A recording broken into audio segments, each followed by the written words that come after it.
नमस्कार दोस्तों, सर्वप्रथम विश्व के ब्रह्मांड के समस्त सनातनियों को चैत्र नवरात्र की ढेर ढेर शुभकामनाएं।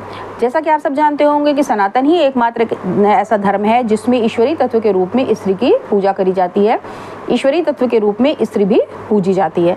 हमारी माता जो 9 दिन के नवरात्रों में हम जिन माँ को पूजते हैं वो पूरी तरह से एक स्त्री के जीवन को ही परिभाषित करती हैं और प्रदर्शित करती हैं। पहला दिन होता है हमारी माता शैलपुत्री का। शैलपुत्री एक ऐसी स्त्री के जन्म को दर्शाती है जिसने अभी अभी जन्म लिया है और उसे दुनिया उसके पिता के नाम से जानती है, शैलपुत्री।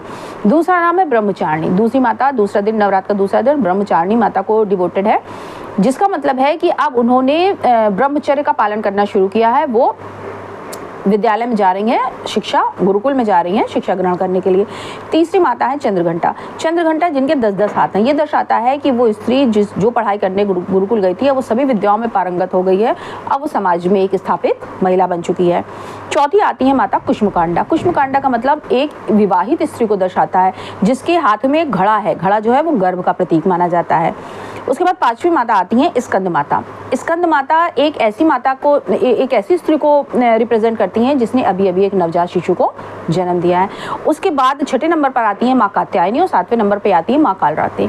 माँ ने इन्हीं 2 स्वरूप में सबसे ज्यादा राक्षसों का वध किया है, राक्षसों का अंत किया है। किसको? अपने इस तमाम संतानों की रक्षा के लिए। यानी वो एक ऐसी स्त्री को दर्शाता है जो स्त्री अपने बच्चों की रक्षा के लिए किसी भी राक्षस का, किसी भी दैत्य का, किसी भी शक्ति का सर्वनाश कर सकती है। एक ऐसी स्त्री जो माँ के रूप में सबसे ज्यादा विध्वंसकारी, सबसे ज्यादा खतरनाक बन सकती है।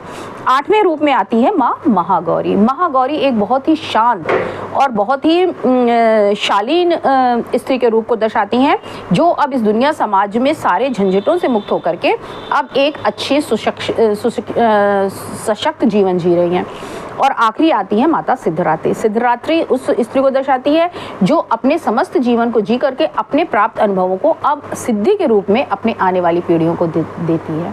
तो इस तरह माँ के 9 रूप हमारी सृष्टि में औरतों के जीवन के विभिन्न जो उनके आयाम हैं उनको दर्शाती है। और यही वो हिंदू धर्म की शक्ति है जिससे हमारे राहुल गांधी लड़ना चाहते हैं।